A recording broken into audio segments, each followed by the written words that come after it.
Il n'y avait plus de café, il n'y a plus que le restaurant.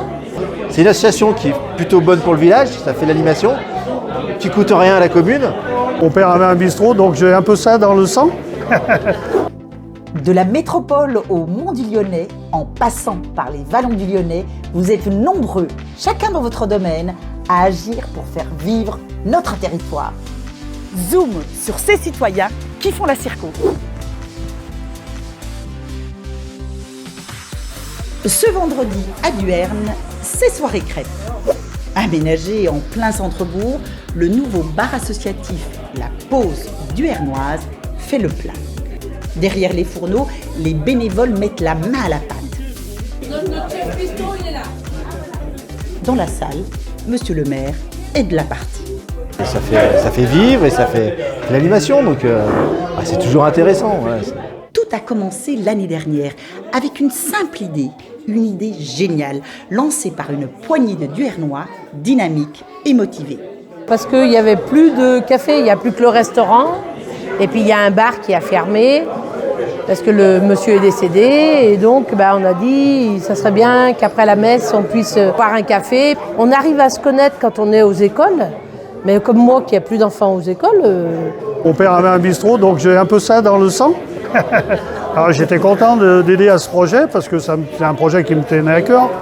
Et puis donc on a dit pour faire quelque chose, il faut aller voir monsieur le maire. Il n'en faut pas plus pour convaincre l'édile et son conseil municipal. J'ai été très soulagé que c'était pour quelque chose de positif et pas pour venir se plaindre en fait. Et ça tombe bien, un local communal est disponible. Il l'aurait mis gracieusement à disposition. Ouais, on n'en faisait rien de ce local, donc c'était une bonne opportunité. Quand on aura un peu des finances, on va essayer d'aménager un peu mieux que ça le local, repeindre.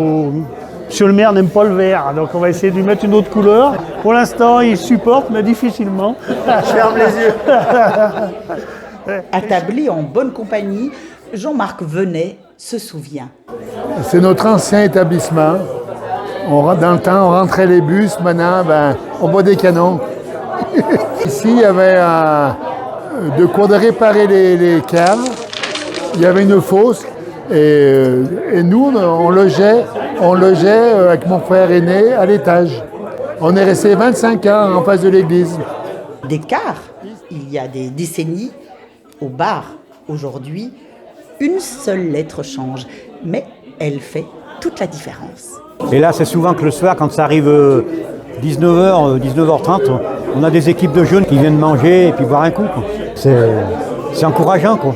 C'est très bien cette transformation et il faut que le village de Duerne revive un peu et c'est très bien, on a des jeunes, on a les anciens. Ici, on refait le monde en riant de bon cœur. On trinque encore à la nouvelle année et on tape le carton entre amis. On vient assez souvent, on vient jouer aux cartes, on vient le dimanche après la messe, on vient boire le café. Que les jeunes aient pensé à ça, c'est bien. L'été dernier, la Pause Duernoise a même ouvert pour la finale de la Coupe du Monde. Pour la finale, il était au moins 80, je crois. Nous, la porte est ouverte à tout le monde. Ceux qui veulent faire des animations peuvent avoir accès au local. Ah mais c'est que du positif, bah oui. La preuve, vous êtes là, c'est qu'on en parle, donc c'est une bonne chose. Dehors, la nuit est déjà tombée sur le village. À la Pause Duernoise, on ne voit pas le temps passer. Un moment de convivialité comme on les aime. Et ce n'est qu'un début. Le programme national 1000 cafés souhaite contribuer à redynamiser les communes de moins de 3500 habitants en rouvrant des commerces de proximité sous forme de café, là où il n'y en a plus. À très vite dans notre circo.